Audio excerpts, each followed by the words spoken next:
All right. Well, Can't hear Gavin, Gavin. welcome. Us ladies have been introducing ourselves and chatting before you got here. We are there's a few other people that are signed up, and I'm saying not everybody's days go as planned and can actually show up, but this ends up as a training video on our website. There's actually a video library that we'll go into. So, welcome to Virtual Event Secrets. This is, I sent a survey out to our members asking what kinds of topics they wanted to learn more about, and virtual events was one of them. And I think that's great because people are now really starting to see the evolution over what we were going through this time last year when everyone was trying to figure out what the heck Zoom was, to now when everyone's Yeah, right. getting, the Zoom fatigue going on and, needing to have discussions about ways that we can overcome that. So Gavin, if you haven't met everybody here, we have Patricia Andrews here, just a little wave there. She's with the Performing Arts Group, and she is, Patricia, how many years have you been in the event industry? Oh, well, event industry, probably 35. I'm going to give my age away here now. 35 years. I've had the Performing Arts Group for, this is the 27th year. It seems like Excellent. last year didn't even exist. Hi, Gavin, Right. by the way. Can't hear Gavin. I don't know. Oh, I think he's on mute there. Let's see if I can meet him there. If, Yes, so that's why you're such a great guest speaker here Done. today. I Okay. really there you appreciate go. you Hello. coming. Got you now. Hi, Gavin. Okay. Hi. So yeah, so Patricia, we'll hear from her in a little bit here, full of great advice. And we have Janessa, who is studying event coordinating right now. So she's an intern and helping the Chamber of Commerce, helping me with an event coordinator with my own projects going on, as well as some of the other chamber members. And they're raving about her and love her. So thank you for stepping up to the plate for everyone, Janessa. And then we have Erin Gallant, which is, she is on the PCSP Chamber of Commerce board, always such a mouthful, and she actually heads up the events committee with me. So we are always brainstorming great ideas. And Gavin, once the pandemic is over, I certainly look forward to spending more time with you in person. So hopefully Thank you. that will be soon enough. So what I will do, I'm just going to look at sharing a screen here. And actually, I don't want to share too many screens because we want to see face to face. I was going to go over some kind of Zoom 101 information with people if they needed it. But is it fair to say that everyone here is pretty versed in Zoom and maybe we don't need to go into too many of those details? Would that be a fair statement and better to focus on some other things?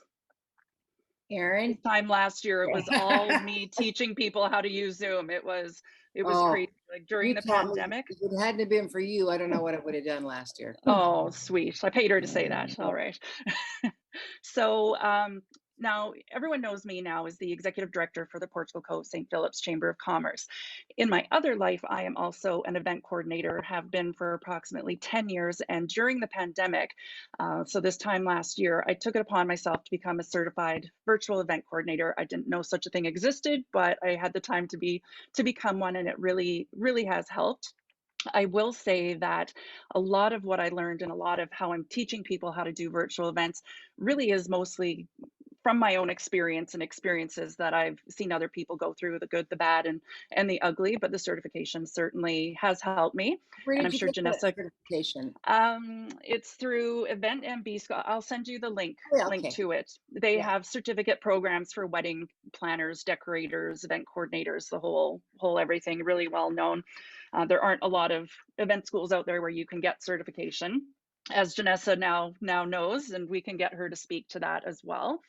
So yeah, so this time last year, I was really teaching people how to use Zoom and helping people overcome the fear of that, and how to use breakout rooms and get gamification into their events and all of these different things. So I'm glad to see that everyone's a little bit more comfortable with Zoom. But I will say, does anyone have any questions about Zoom? Any comments, things that they would maybe like to learn more about? What I do actually, what I would Okay. like to know this time last year, I am on a Mac Air book, And I teach my acting classes online now, which is a challenge. But I'm not able to put virtual backgrounds in my. They won't come up for me anymore, even if I download them. Like this is a painting that I have behind me Yep. for a virtual background. But um, I mean, the first thing I would tell somebody is It, have a virtual to the, background that's yeah. available. But I'm unable to get them on this computer, and I've tried everything. Everything. And it's funny, someone asked me about that the other day. She was also having problems. So I think what I'm going to do is maybe look into Zoom a bit and see if one of their current updates has a little bug in the system. You know how that happens, because you're not the first one to say that to me this week. So And I that's was fine interesting. last year. I could choose, I could download, but I did Hmm. Shakespeare, I did Midsummer Night's Dream, the whole play with Yeah. some of my students. And I had backgrounds for all of those scenes, but I could not Yep. even one of Some of my virtual event backgrounds absolutely disappeared, just dropped off yeah. the So face of my account. So they maybe must it's a have done. bug. So speaking of virtual backgrounds, does everyone know what those are and if they've used them or not? I'm going to get Patricia to speak to how to really sound and look good online. So maybe we'll talk about virtual backgrounds, and I'll just get her to launch into that topic. So, Janessa, I see that you have one there. And I'm going to just show you what I have here. I use a green screen, and oh, what happened there? And this is just tacked to the wall in my house. There's that's what the weathermen would use. Whichever, you see green screens everywhere. I'm sure you've seen them in the movies where some look really good and some don't. And it's been making all the difference to my Zoom meetings and presentations. So this came off of Amazon for under $30. So, and you can also go and get paint for it, but you would need to research the exact color of paint. I personally would just get something to pin on your wall just in case you need to move it one day and you don't have this green wall behind you, right? So I have different virtual backgrounds that I use depending on, what it is, what mood I'm in, what kind of meeting I'm in. So I move them back and forth like that. So I I go on to a website that offers free images like Unsplash, and I'll type in Zoom backgrounds because they'll have pictures that are really good, nice and clear. They're actually uploaded to specifically be Zoom backgrounds instead of you going and taking screenshots of pictures you like online. And then you just upload them into your Zoom account, and you can go back and forth and choose the ones like you just saw me do. So, but then of course it looks like there's some bugs in Zoom right now that we'll have to figure it out so that everyone can do that. So, has anyone used those and like them, or are they just, any questions about how to make those happen? So I find it's a really essential tool to look good on Zoom, which you want to do. A year ago, everyone kind of forgave a bit if you didn't know all the tips and tricks to Zoom, but now it's becoming a bit more professional, and every little thing you can do to help with that is amazing. So, what I'm going to do now is I'm going to get Patricia to fully introduce herself, and I'm going to get her to talk about what she's really good at, which is how to sound and look the best when you're on online meetings, not just Zoom, but we talk about Zoom primarily since it's the most popular platform right now. So, over to you. Oh, hi. Okay. So I'm Patricia Andrews. My company is the Performing Arts Group, and I'm a director, actor, writer, singer, whatever, lots of things. My company deals with the performing arts. So we produce plays. I teach acting and method and body language, facial expression, diction, all these things. And on Zoom in particular, it's become very important to be able to do a multitude of things with your person, to be able to present and not only look good. I mean, looking good is important, not in an aesthetical way. I mean that too, I suppose, depending on who you are and what your choices are, but to be able to be seen and be taken seriously through this little piece of camera that's only this big.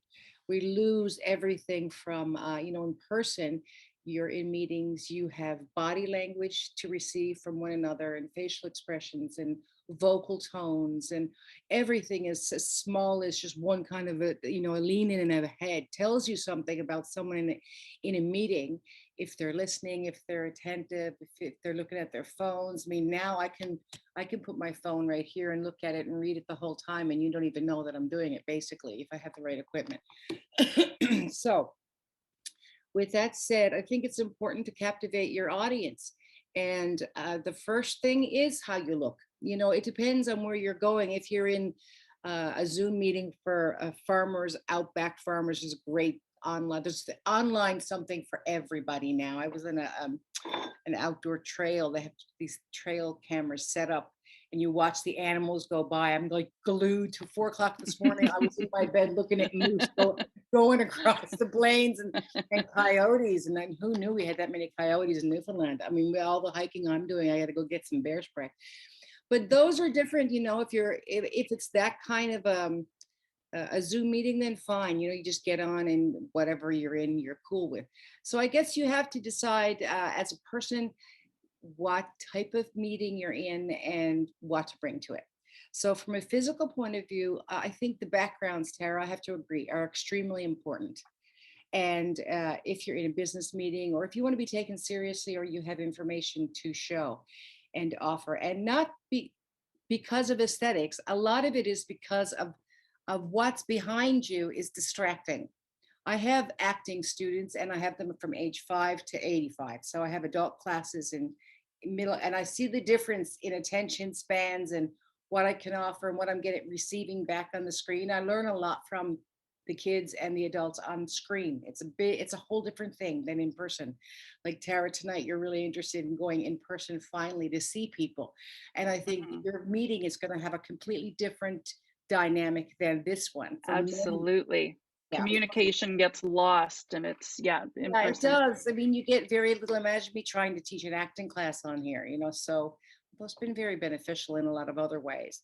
Um, so I think, if it's a meeting that's important, and it's you're trying to get money out of somebody, or finances, or whatever your objective is, if it's, you know, then I think you have to change the objective around you. My objective here today is to be artistic, because that's what I do for a living, and to not be overpowered by something.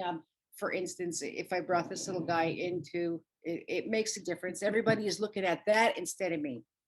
And so the less that's going on around you in the back, the better it is. And a lot of people are used to virtual backgrounds.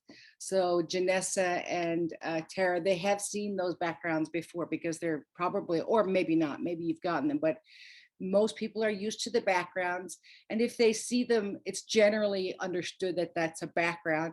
And I think right off the bat, people take it serious. They go, okay, they went out of their way to actually choose a nice looking professional background. Great, this is a business meeting. Um, so the background is important, and it's important that it doesn't distract from the speaker. Hugely important. As far as what you wear, it depends on what it is you're going to do. If I'm auditioning for a film, which I did do, I did a virtual audition the other day, and everything is different on film. When I'm teaching people in person about communication and on a stage, it's all big on a stage. But here, that's because I have to be seeing 1,000 people back. But here, it's not. It's everything goes into a pin drop. So the less movement you're doing, try and teach that to 8-year-olds. The less movement you're doing, the better it is. Yeah, it's really something else. I went to a young man. There's a movie called Sweetland, which was a great book, by the way, and it's going to be filmed here. It's a feature film, and a lot of my young boys went to audition for it. There's a young boy part, so I went to someone's house the other day to work with their son, and he did a great job. But I had to get him from this big down to this big, and it was actually for him it was pretty easy. And the reason it was because I don't teach him as a rule. It's a friend's son that I recommended and said send him out. He'd be great. But I teach my kids theater, and for my students to bring them back and say, okay, let's stop now. Everything's got to be, don't do this anymore, do this. So remember to keep it small for yourself, because you're not distracting yourself. You're able to communicate better. The other thing is because you have to remember, when you're here, you're no longer in the room on your own. It's in a very you're in a small room that's taking up a lot of you're taking a lot of space up in a tiny, tiny room. Mm, So we have to be respectful for everybody else on the screen.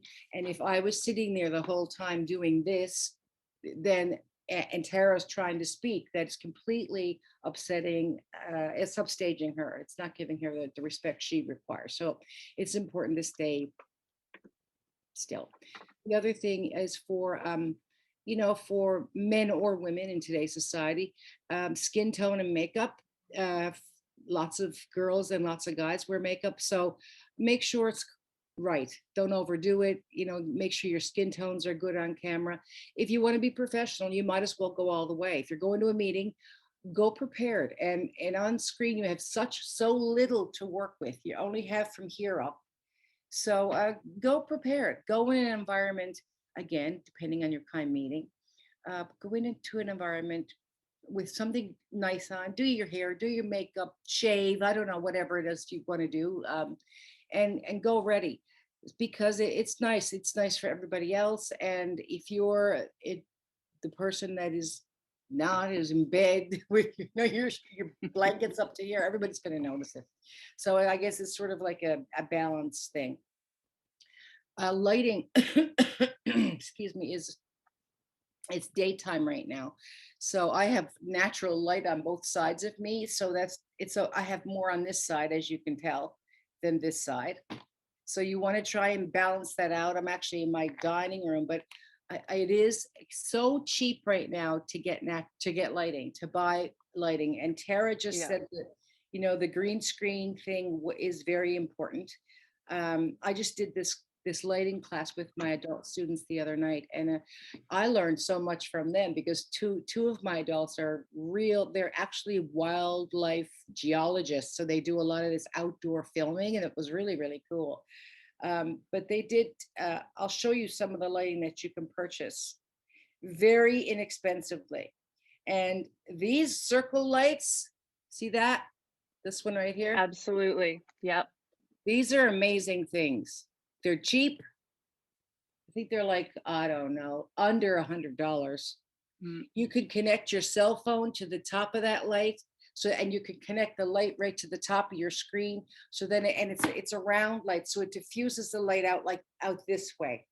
And then your cell phone is there's a plate. So there's the light. It connects to the top of your screen. You connect yourself. There's a little spot right here where you can put your cell phone underneath it, which is now set to your screen, which means that you can look straight at the camera and at the screen, and you can actually read from it. So that's highly recommended, and it attaches to the top of your screen, or mm. you can get a stand for it to stand on. The other kind of light, if you really want to go for it, again, really cheap. This is only $32, and these are umbrella lights. They're not and there's the green screen, Tara, that you were talking about. Yeah. So those umbrella lights are very cheap. You can put them from side to side, and then put your other diffuse light in front of you. And it's just like being in the room with somebody. Yeah.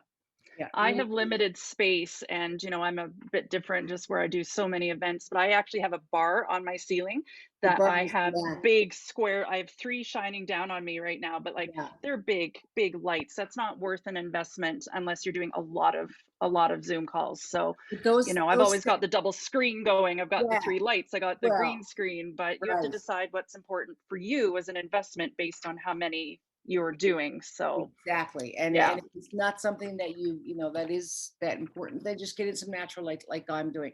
Those big the other light, those are not big lamps either. They're only the size of a computer screen, and they stand up on both sides of you. They're Yeah. very, very small. Same size as a computer, but they're Yeah. smaller versions of what we would use in a professional video shoot. The last Another thing I would say, that when you're on video conversing, you got to watch your eyes. Mine are all over the place right now, and like I'm looking at Tara, I'm looking down at Aaron, Gavin is at the bottom, and Janessa, you're up in the corner, and then I'm looking at myself. When you're speaking, that's not what you're supposed to do. And so now I'm going to do what I'm supposed to be doing, which is it takes a bit of training, which is looking to the left or Mm. the right of your camera.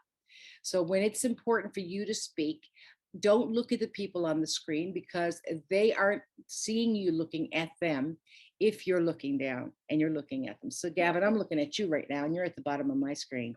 So I can see you. The thing about communication is feedback, and facial expression is extremely important to human beings. And that's the challenge that we're getting on computers, because I'm looking at you Yeah. now, I'm giving you some information, and really, I can't tell because you're listening, you're receiving my information. The only information that I can, as a human being in normal circumstance, receive is your facial expression and your body language if you're not saying anything. And here, I'm just going to have to trust that you're interested Mm. because I'm looking at I you get it. in the camera, and I'm not looking at your faces. So the only time I get to see when your feedback is when I actually ask a question. So I could say right now, for instance, is there anybody that has any questions regarding lighting and attire? And then I can look at you and say that. Or I can, I'm always noticing where is the green light of my camera, and I train my eye, and I'm always looking just below it. yeah. And that I think, like, that's what I'm doing now, and I hope that looks natural, but it is still so very hard to not let your eyes go back, like I get it because you want to see everyone's facial expression. But It's very important to do it though, and it's usually to the left or right of the camera. Yeah, Tara, it depends. I mean, you're looking below it, that's fine. But if you're looking left or right, your eyes are up a little tiny bit yeah. better. What was I going to say then? Oh, your camera level. Right now, my camera is not my computer is not sitting on the table. Gavin is looking down at his camera right now, and so are you, Aaron. So if you're in a meeting, you want to have it at chest level. Right now, this is about it. So you want to be centered in the middle of your screen, especially if you have a decent um, backdrop, which I don't, which is why mine's angled a little bit. I was trying to get some backdrop in there. Janessa, you're in a perfect position. She's got a little bit Well, of her she's shoulder. learning that in school, right? Yeah, she is. Like Tara, you could be moved back a bit. And the other Good. thing is, you want to, if you're next to a wall. I'm actually a little close to my wall right now because of lighting. Ideally, you want to be about 2 feet from the wall. I mean, that's what as a filmmaker, I would say stay away, like, because if you're too close, you're going to get a lot of shine, and you're going to get a lot of shadow. So if you get just about this way, you're not getting too much shine if you have light, and you're not getting a whole lot of shadow. So yeah, concerning enunciation and pronouncing your words and volume. Volume can be really distracting. Mine especially because I'm used to projecting on stage, so I have to really work at every single time I get on a video chat. I have to work at softening my voice and speaking underneath my voice as opposed to atop of it. Because when we're projecting for stage, everything is bigger, everything is voluminous and diaphragm filled. Here, it's the opposite. Here, you just speak in normal tones. So there's no, I constantly, even at having done this my whole life, I constantly have to remind myself to talk underneath my voice. Even today, I'm talking above my voice and having to remind myself. Yeah. So the sound, when before we get on this today, I did go and adjust my sound, and you'll know yourself from your computer. I guess Tara, maybe you can help me better with this. I'm assuming that to balance my sound out, all I have to do is listen to myself on the computer. Hopefully, if I'm not too loud to myself, I'm not too loud to others. Am I wrong or right about that? Because I don't know. No, you're good. Your tone is, to me, it's just right. Like you're not, yeah, I think you're projecting your voice wonderfully. Okay, good. But is that, Yeah. thank you. And is that a normal thing on computers for everybody? Have you, any of you been in a Zoom meeting where one person's volume is really up Hmm. or one person's volume is really down? It's extremely distracting. And Yes. I remember being on a Zoom chat with a group of people last year. I mean, we were all early times then, but it was very distracting. I couldn't stay on there because so many voices were being heard at one time, and there were different volumes. Yeah. We're all new to Zoom at the time. And I And thought, that's the thing, is learning how to control your meetings so people aren't speaking over each other, and that's a whole other topic, but, yeah, it is very frustrating. I've logged off of calls because of that yeah. as well. But I think that's Yeah, getting better as time goes on. People are understanding that everybody has to have their time, and you have to in person. We would know that because of body language. yeah, We'd know when it was our time to speak, and when it's time to be heard. So it's getting easier. But I guess especially when you're looking at a camera and you're not looking into the faces, so you have to sort of be a magician and do two at one time. So I yeah, guess the thing is, look good, show up for the part. If it's like, it's a part. You're all film actors all of a sudden, and everybody's in the film world. That's what it is. And my gosh, the blogs that are coming out of this. I did a couple of weeks ago, three or four of my students, young students, 8 to 12. They normally do monologues and scenes, and they came to me and they wanted to do a recitation. And my mother was a phenomenal reciter of poetry and Shakespeare. She was a wonderful at that. They wanted to do Sam McGee, the cremation of Sam McGee. I don't know if any of you know that narrative, but it's quite long and funny. And so I thought I would I wanted to put it online for them so that they could see it, because it's very, very mature, number one, and for 12-year-olds to want to do it, that well, even younger. So I did it online, and I posted it to Facebook, and it was so popular. I couldn't believe it. I think it had like 500 or 600 views in like an hour. And I thought, wow, what a great thing. So many people are starting to do these blogs and share their stories. And, there's every kind of blog now. So if you have something to share, share it and do it. But make sure that it looks good. Make sure, yeah. not by good, I mean professional and consistent and even like Jessica, Janessa, I'm going to keep using you because you're actually positioned perfectly where you are and your lighting is perfect. Tara's, yours is a bit white, by the way, just saying. It is, Yeah. yeah, yeah. Just letting Uh, you know that it is a little bit white, so that over headlight, maybe you want to just tone it down a bit. But so look the part, no matter what it is. If it's everybody's casual and it's your jogging group, that's a bit different. I guess nobody really cares. But well, I guess they do care. If somebody's talking and their volume is louder than the rest, I don't care if it's your family. I've gotten off of family group talks too. That they're the worst. I have 7 brothers and sisters, so you can imagine. Look good, wear the right clothes. It tells everybody else that you cared enough about them to do it. Number one.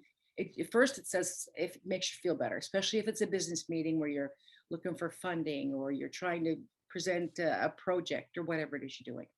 Um, if you're going to wear makeup, make it subtle, make it clean, and make it match. If you got if you're a lipstick person, I am. I don't do anything without lipstick.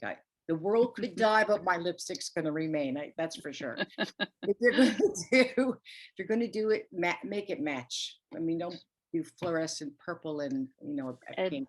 and I would throw in there to make sure as often as possible you're wearing a plain shirt, because if it gets really distracting, it's like the item that the statue, whatever you pulled in on screen there, Patricia, like everyone's just going to look at all the flowers or all the whatever on your shirt, Mhm.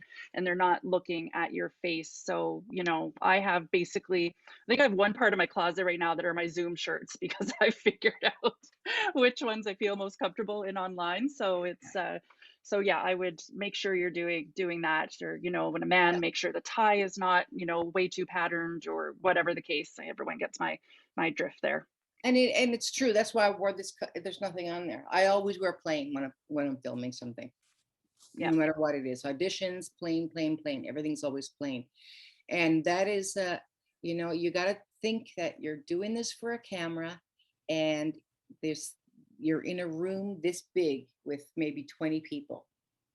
So if yeah, you're taking up too much space in that room, it's not respectful to anybody else. Or and that means if you're taking too much attention away from anyone else, and that attention could be from extra things around you that that are constantly drawing people's eyes, to movement on the screen, to really bold patterns, to being in, if everybody else is in a business meeting, everybody else has got respectable, everybody's respecting everybody else with as regarding movement and talk and Yeah. handling and their clothing.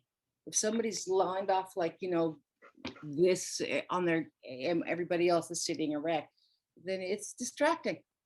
It might be comfortable for us, but it isn't comfortable for Yeah. everybody else.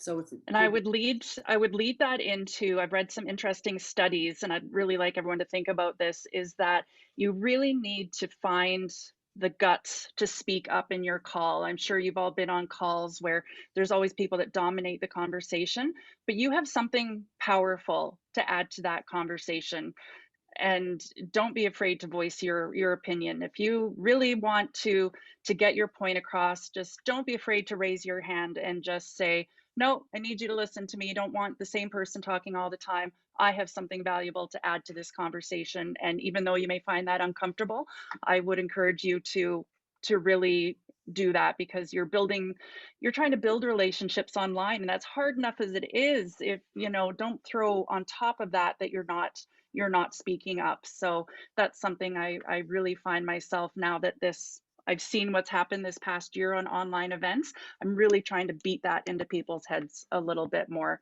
So is that something people have experienced, that they have a hard time speaking up if they have something they want to say? Sometimes it's a bully on a call that just doesn't want to let you speak up, and that's not everybody's experienced that. Like, I'm somebody who's chatty and not afraid to speak up and give my opinion, but not everybody is obviously like that. So I just have something I I've would throw out experienced this. there. Not for me personally. It's I've seen it happen with my students. So, you have a bunch of students in a class and one is constantly adding in or talking too much or moving too much. And Tara is right. I mean, you have to be, there's going to be an administrator to your meeting. And if you are that administrator, then you make sure that everybody understands the ground Hmm. rules going in. And, Yeah. and so, and if somebody is constantly, everybody knows in my class, if there's too much movement or too much talking without a hand, or then I just explain in the beginning of the class, don't take it personally. Yeah. I love you. But if I And find that you're not listening or you're moving too much, I'm going to expel you from the class. And they go. yeah And then and they you just, do it. Yeah. they're allowed to come back.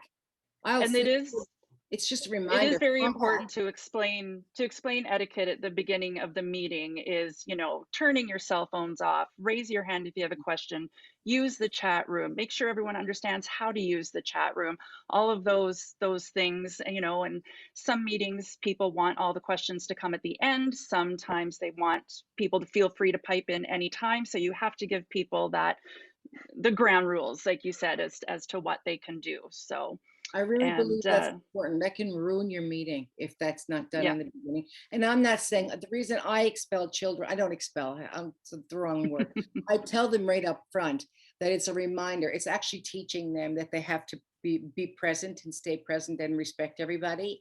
And that's my reminder, because they're allowed to come right back in. As soon as I put them out, they come back in and I allow them back in. Yeah. It's just to kind, without me verbally having to stop and say, Johnny, you have to be quiet, please, because everybody else in the class, that takes too much away from the class. So I Yeah. just go click, and then they're welcome to come back in again. But we all understand that about each other. So that's acceptable. And you can't do that in business meetings, but you can certainly mute somebody. And I wouldn't be, if I'm an administrator of in business meetings, I set that up as well.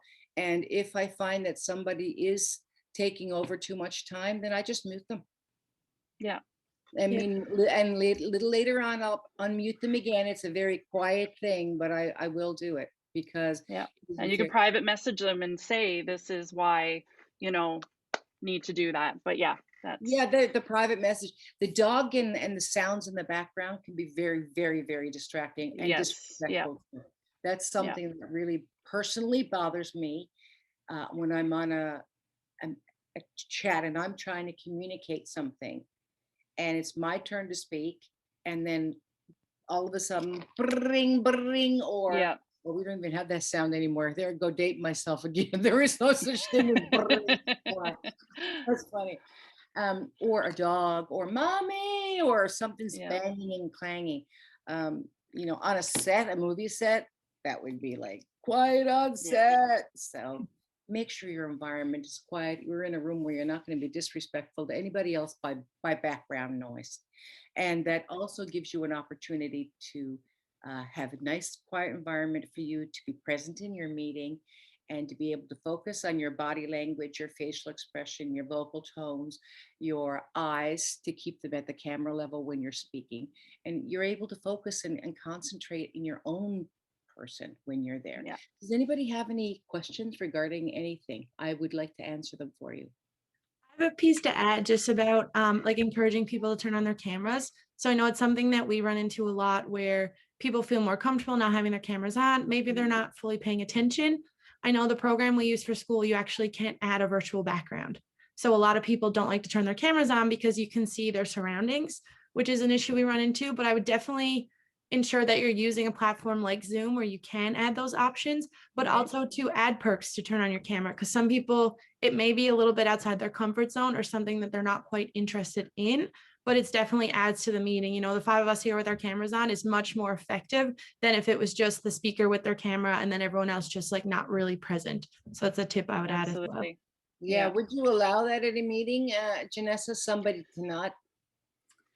We typically in our school meetings, because we're all, coordinates with each other, we can't control it. We can promote it, condemn it.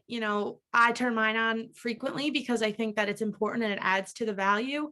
It also increases our communication because when we can see each other, we're not cutting each Oh, other yeah. off.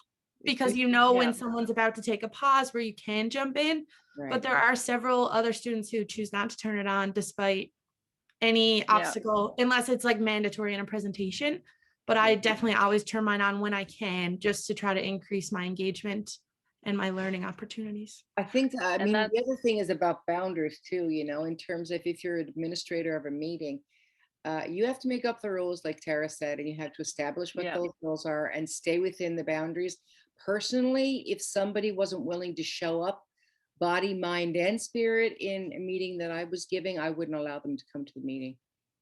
If I can't A see their couple of face, I would say no. Sorry, guys. a couple of things that I'd like to, because I want to, get through some other tips and tricks here. But Janessa, you touched on platforms, and I'm not going to get into platforms today aside from Zoom because there's just simply not enough time. But if you're for I'm guessing the purposes of the meetings you guys are hosting, Zoom works. But if it's something bigger like a conference, you do have to look into other platforms. They get expensive, but sometimes they are what you need. So I'm just gonna I'll leave it at that. If that's something that you have some interest in learning more about, let's make that a one-on-one call, because there's just so many that have sprung up over the past year that staying on top of the trends as to which ones are actually good and don't have all the technical glitches is it takes a lot of research and a lot on the go there. And then just touching on something, Patty, you said there about like getting everyone's attention and getting them showing up. There is a big debate out there as to whether people, if your events should be free or paid. And this time last year, a lot of people were hosting free events because people were just locked down and worried about money. And, so depending on the event, like I'm turning into more of a fan of, charging for your events, because people are then held accountable that they're actually going Show to up. show Yeah. up, right? So yeah, so that's my advice. Pricing as a whole tiered system that, again, not enough time to go into today, but I can help people with that one-on-one if they have an event idea and just say, how do you think I should price this? Because you can do it in tier levels. And like, for instance, I'm working on an event right now where I want to make the tickets a la carte so people can look at the multi-day event I'm doing and then just buy tickets to the pieces that they need so that they can work it into their budget and their interests. So many ways to go about that I can't go over them all now. I'm going to share a screen here now, though. Which screen are you seeing there? Is it tips and tricks? Yes. Yes. Okay. So just going to blow through this. Don't have to go through all of the text. Just things to think of, and this isn't even just virtual events, but events altogether. The things that I see people not thinking about, and I've been guilty of it myself, is thinking your event is all about you. You get so distracted in the purpose of your event, you get excited about it, so you're stuck in your little bubble. You got to go, oh, right, it's not about me and me earning money and gaining new clients and such. It's about your audience. So, if your audience is there, they're watching you, and it seems more about you, they are so going to notice. And then they're just going to tune out, log out, whichever. So just remember, like anything in life, it is not all about you. And don't mind my eyes going off to the side here, like we were talking about, because I'm using a double screen. The other one is if everyone looks like you, and this is a big topic that has come up. You know, everyone knows that you want to have diversity, inclusivity in your events. So a big topic online when I study events is, everyone really, beating it into their heads that you really have to make sure you're marketing to everybody. So like the example I have here, with that, there would be, of course, exceptions if your event was about the Black community. That's different. You may not be, you don't have to necessarily market, just as much to Asians or white or what have you, right? Or, if you're doing an event on women's health, like I have there, like you got to make sure you're targeting the trans women, stuff like that. Is like a lot of people just don't think about that, and you're going to get yourself into trouble possibly if you don't advertise your event properly that makes everybody feel welcome. So that's just something I like everyone to keep in mind. And just fluff, I like that statement. There's so many events, I don't know if you guys have attended any yourselves, where you get excited about a topic and then it's just people are just glossing over the topic, which is just fluff to me. There's no real substance to the event. So you really need to look at your content creation and make sure you're staying on brand with your event, because making it just fluff is much easier, not appreciated. You really got to put the work into it. And lack of accessibility, that's something that I don't need to go over a lot. I hear a lot of people want to throw great events, but then they realize the building isn't, wheelchair accessible or what have you. So, people will get their event squared away, and then all of a sudden people are getting upset, can't buy tickets because you booked the wrong venue because you just didn't even think about it. And I can send this tip sheet out if you'd like it. Paying an exposure. We all love when we have events to get things for free and manage our budget, but to expect your speakers to always pay for free is really not fair unless it's like a nonprofit event. You would want to get paid. So, if it was you, so try within your budget, if it's a type of event that you have to do that, really try to keep that in mind, that even if you don't have any money, they'll just even appreciate you offering something. Just be honest and just say, I don't have a lot of money, but I have $200. And maybe they normally charge 500, but because you were honest, whatever the case, maybe they'll step up to the plate and help you anyway, right? So then that moves into, you got the look, making sure, even if you have the tightest of budgets, you're doing things properly. Like maybe you do need to level up from Zoom. Like I was saying, there's other platforms out there. So yeah, so there's so many out there, like I said. What else do I have here? So yeah, master your introduction, so that right off the start of your event, people know what you're talking about. Being able to effectively say what you're going to do in 30 seconds or less, so that you're providing them an invitation to actually keep listening to you and not turn your camera off and get distracted or whatever the case. And then finally, I would say watch and learn. I mean, over this past year, we've certainly had lots of opportunities to watch other people's online events, and that's where you can just glean the most information from.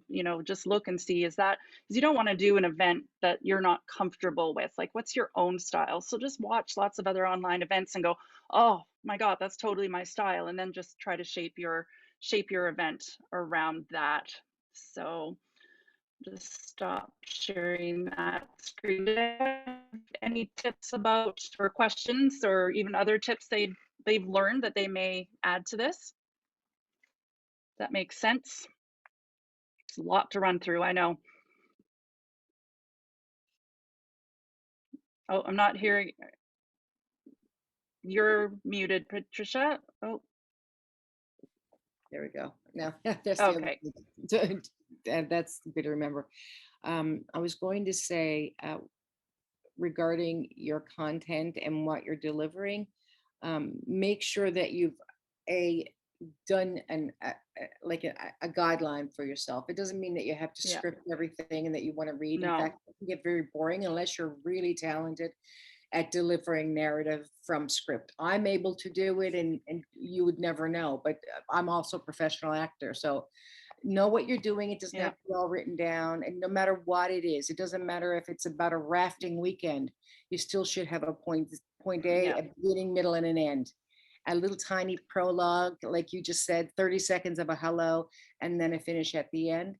Um, so it's important to have that little bit of scripting so that you know where you're going, you know how you want it to go in the middle, and you know how to end it off. Yeah. That's I really always remember a saying I learned through a Dale Carnegie class years ago, and it's basically like, don't speak about anything you haven't earned the right to speak about, because if you've earned the right, you're going to be a heck of a lot more comfortable on stage. You know, you can't just get up and talk about something that you don't know about just because you think people want to hear it and it's going to earn you money, and you know, like it's just, you're not going to be successful. So only choose topics that you've earned the right to speak about is my. And the other thing too, I want to say as a director, and from your appearance on this platform, get on your phone, sit in front of your camera, set your phone up, set your lighting up before, like many times, and prepare different screen. Look at yourself smiling on stage. Look at yourself on stage, on camera. Look at how you look when you're relaxed. Check out your levels. My computer is on six books right now to get it to this level. But get used to what you sound like. Record yourself and look back at it, Yes, yeah, because absolutely. something, you're more comfortable. You know what you look like every day when you're talking to somebody, a person to person, because you've been practicing it your entire life.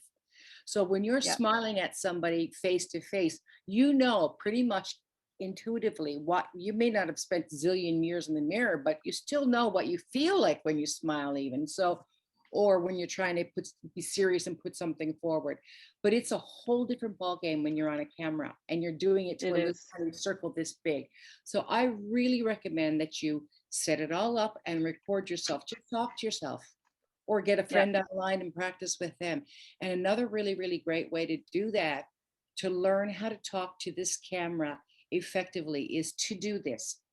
Set your camera, put a mirror in front of you, sit in front of the mirror, have a friend or a family member or somebody sit in the back recording. And I want you to look and have that conversation with them through the mirror. yeah. There's That's a whole different obstacle for you, and it really makes you focus not on you but on them behind you, and you're not getting a face to face, you're getting a reflection, which is what you're getting right now here on Zoom. Yeah. So that is a really good little practice run, but really know what you look like on and what you feel. Not so much, it's not about physicality, it's about how you feel coming out of inside of your body out here, how your Yeah. voice tones are, what levels you got to be at, how what you look like when you're smiling at somebody here on the camera. It's a completely different scenario. How much to move and not move, and getting in that And mirror and doing that will help. if I feel any nerves before a call, it's not unlike if you walked into my room, I'd be doing jumping jacks or something just to shake all of those out before you get on screen. Because yeah, so that's one little thing I even do just to help relax before I get on screen. I'm just going to share something else here. So we got very little time to keep going here.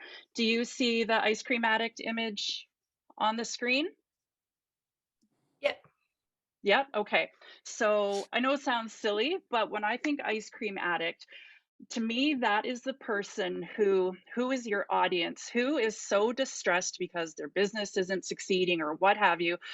We all know when we get stressed out, maybe we eat or whatever. So who is your client that's curled up on the kitchen floor eating ice cream because they're so stressed out that they don't know how to grow their business or whatever, that you can walk in and take that bucket of ice cream out of their hands, put it back in the freezer, lift them up and help them. So I know that sounds really silly, but it's kind of my fun way of describing, like, that's your audience who is just curled up and stressed out, and that's who you build your event around. So hopefully that gives you a little bit of a a laugh. So like I said, who your audience is who's being kept up at night by a problem that you can solve. So before you're starting an event, you got to know what your goal is. Like, I don't know about you, do you know what problem you can solve? Like, again, going back to what you've earned the right to speak about. So, who is your audience? What problem can you solve? And just moving there, the baddies, I like to call those, because the baddies are the negative impacts that the world is putting onto your ideal clients. So sometimes people think they can't attend events because, oh, that's too expensive, or social expectations. I wouldn't want anyone to know that I attended an event on mental health, for instance, or what have you. So you need to maybe think of your audience and go, what are the things holding them back from attending my event that I can help them overcome? So there is a lot of thought that has to go into your event before you plan it. And again, this is something that doesn't apply to just a virtual event, right? um, and knowing where your audience is spending time. Are there ways you can narrow down your exact demographic? Age, gender, demographic, race, middle class, what have you.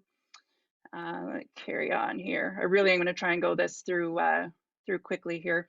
And what struggles do you have with discovering your perfect audience? So that's something really to ask yourself, that being honest with yourself, where your struggles are in finding your audience, and not being afraid to ask for help. Maybe even watch your competitors, videos to see what they're doing, right? And what is your personal story that will convince your audience that you can help them?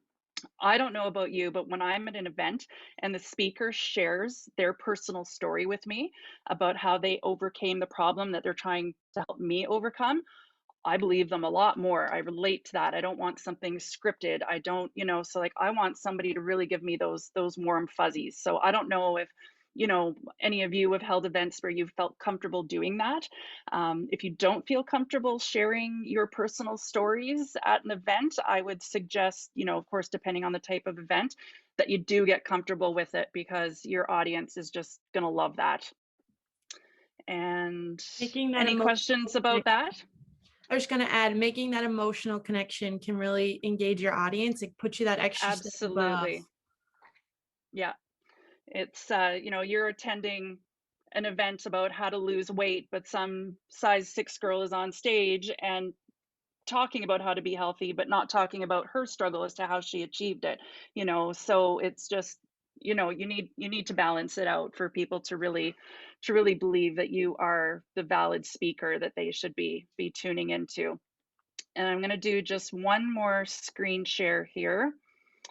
And virtual event strategy. Do you see that there? Yes, we can. You can? Okay. So I'm gonna check on the time here. Okay, we got like 3 minutes, so I'm gonna go real quick here. So the types of events are what you need to consider. So aside from regular meetings like we're having here, where we're just like casual conversation, you really to have something really much more productive, that may take more than an hour. Just think about the type of event that you need. A workshop, can it be 1 to 4 hours? Coaching programs are done over, well, those could be a variety of times. Coaching program, something that you're hosting once a week for a certain length of time, which have you. Networking events, that's important to put in. It's an important component of any event, where it all possible, whether it be breakout rooms, things like that. Small groups like this, I find it easier to have conversation, that you don't necessarily need to do that. And then conferences, that's another really popular one. And of course, there's all kinds of other events as well, but these are what you're seeing here: the masterminds, the multi-days, the summits or symposiums. Really all depends on your budget, what your topic is. Feel free to go research these, understand what they are, so that you're doing the type of event that's comfortable for you, that allows you enough time to engage your audience and get your point across, and have something productive that's going to make you look like a professional that people can't wait to come to your next event, right? And what else do I have here? So yeah, so things to consider, go through this quickly, is which type of event feels more comfortable for you. So, whether that's a symposium or just a 1 to 4 hour meeting, what type of event suits your audience best? Are they the type of people who want to sit in for an hour? I'm hosting an event where I'm going to have, just over the course of 2 weeks, but I'm going to host just 2 sessions a day so people don't get Zoom fatigue. So figure out what works for you, what works for your audience, because these days with Zoom fatigue, that's what works. People need that break. So, you can just see some of those other points there. The best time to host your event, that's a really hard one to know for these Chamber of Commerce events. I've had such a different replies. Some people want early evening, some people want morning, some people want noon. I can never plan an event that seems to be the best time for my audience when it comes to chamber, which is why they go up into our video library so people can keep benefiting from them. So that's a hard one. And what else do I have here? Okay, so that is a lot of, I have so much more I could share. I have a online program where I teach people how to do virtual events that are different modules people can go through. So this is just a touch on them, including sponsorships. Doing a session on how to find sponsors for your events is, again, a whole other big, long conversation, how to go about that. And because again, completely different in this pandemic world to really put a number on what your sponsorships are worth when it's an online event versus physical. And if you can do hybrid events, even better. That's in person as well as online. Those are event types to consider because people really appreciate. In my experience, I've had a lot of feedback given to me when I host hybrid events that people appreciate the choice of joining in person or online, and they may stay at home curled up in their bed watching it online. Yeah, They but how really cool is love it? the Even like choice. Gavin is sitting in his car right now. How cool is Yeah, that you can yeah, show up and be there? And for certain events, like when I'm teaching, I have to see a face. But for this kind of event where somebody's listening, sometimes I don't want like the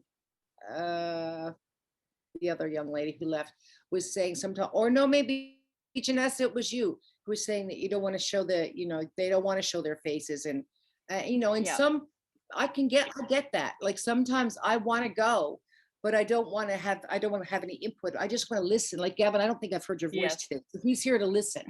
And so, And that's okay. Yeah. I could snuggle into my bed and just click it on, turn off my that's Yeah. awesome. You got to love that. That's when I like to encourage people to speak up if you have something to say, because when like Gavin's just sitting there listening, you don't know if he just wants to listen or do you need to check in and go, hey, do you have something to say? Feel comfortable to speak up, even if it's just like that little private message in Zoom or something, just to make people feel engaged, because it is all about networking and building trust with people. And yeah, Gavin, so did you have something to say? Well, just a couple of things. Well, as you're listening to Patricia, I now, it seems I am now exhibit A for not how to appear in a Zoom call. I have not Actually, you're shared exhibit A. How did oh, you're great. No, the fact that you're Yeah. in your car and that you show up is absolutely awesome. If it was my acting class, I'd say get your ass back home Yeah. and put into some background. But That's right. the fact that you're But, here is so very cool. Yeah. Well, I got Yeah. stuck delivering books at Costco and was there for too long. But anyway, there we go. And I guess the one thing I want to mention is that I think that's like uh, face-to-face meetings. I think that leadership in the meetings is very, very important. And there is and that I think that you have to encourage people to become and to have a say and to ensure that the time is set out. I remember we had one lengthy meeting with the industry association last fall, and the presenter was really enthusiastic about his subject area, had a lot of knowledge, but he spoke for an hour and a half. And I can assure you that nobody heard anything he had to say after about 30 minutes. Yeah. Yeah. And I He do now knows some that, online. Gavin. If he didn't know that before, he knows it now. Now, yeah. He knew I've about it hosted- Oh, afterwards. did he? Yeah. I'm sure he did. Hey, we've all been learning this past year. Everyone's figured it out. I host a lot of online concerts, especially last year, and we're all used to concerts being about an hour and a half, right? And people just can't do that anymore. So to have a musician then pare it down to 45 minutes to an hour, they find that hard, but it's the only attention span that you're really getting. So then, going back to multi-day events that I'm planning, I only want 1 or 2 sessions a day instead of back to back to back to back with just 10, 15-minute breaks in between. Mhm. It's just not what's working anymore. So yeah, or even 20-minute talks. I've been to lots of events where everyone gets 20 minutes, and if it's a good speaker who knows their stuff, man, they could say a lot in 20 minutes, take a 15-minute break, next speaker, and just get on with it, right? So, but there's no set rules for it all, but yeah, over an hour is a bit much. It is. I mean, I just, my classes, my acting classes, when I'm at the Arts and Culture Center, they're 2 hours long. And, I Yeah. usually have between 10 and 15 people in each class, sometimes up to 20 in a class. And it's very difficult to do 20 people for 2 hours on Zoom.